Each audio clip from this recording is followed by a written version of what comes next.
D'une plage plantée de cocotiers aux eaux cristallines jusqu'aux montagnes rocheuses et au désert des mille et une nuits, le paysage d'Oman est sans cesse surprenant. Dans cette première partie d'Oman Life, nous explorons les plus impressionnants paysages du sultanat.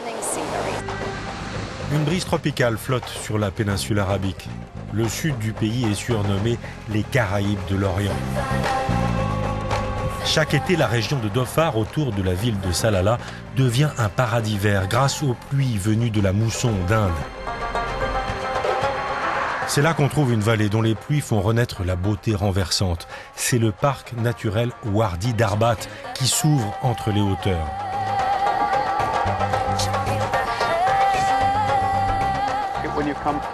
Quand vous venez du désert, vous n'arrivez pas à le croire, vous n'en croyez pas vos yeux.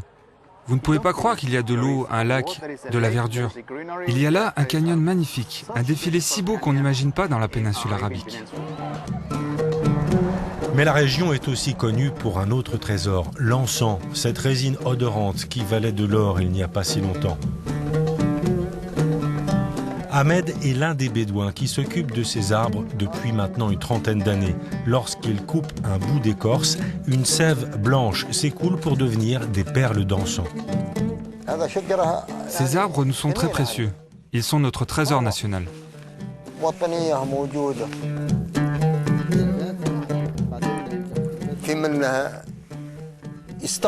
se sert de l'encens pour le parfum,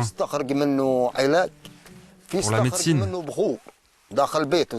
et même contre les mauvais esprits. Poursuivons le voyage avec à l'esprit ce parfum enchanteur du sultanat.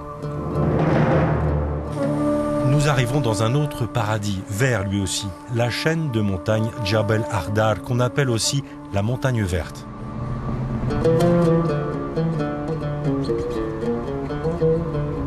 Des figues, des pêches, des pommes, des roses et des grenades poussent dans ces vergers accrochés aux pentes abruptes.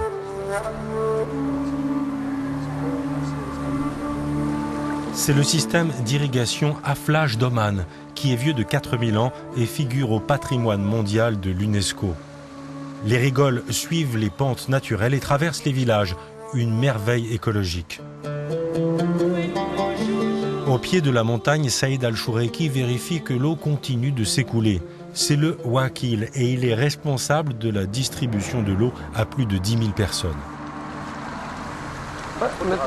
La répartition d'eau est faite depuis nos ancêtres et on continue comme autrefois.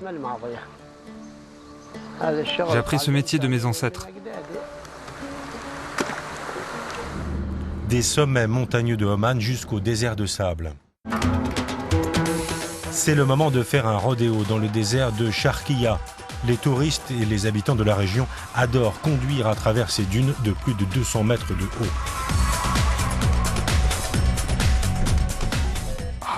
J'aime beaucoup conduire dans le désert, ça donne une poussée d'adrénaline. C'est comme si j'étais au milieu de l'océan, il n'y a rien aux alentours. Il n'y a rien en dehors des dunes qui s'étendent jusqu'à l'océan Indien. Le désert est vieux de 6000 ans et c'est là que vivent les Bédouins. Salm Al-Wahaibi et sa famille ont vécu ici toute leur vie. Elle veut préserver en vie cet héritage et transmettre son savoir à la génération qui suit.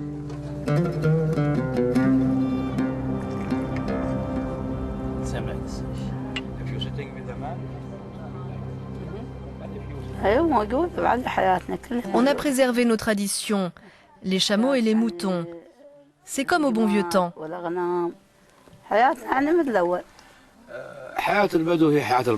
La vie des Bédouins est simple et spontanée. C'est une vie tranquille et paisible.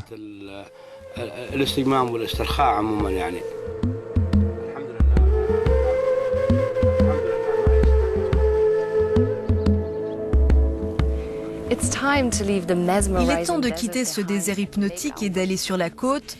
Dans le prochain numéro d'Oman Life, nous irons découvrir la richesse de ces fonds marins et serons les témoins d'une merveille de la nature, comment les tortues vertes pondent et cachent leurs œufs.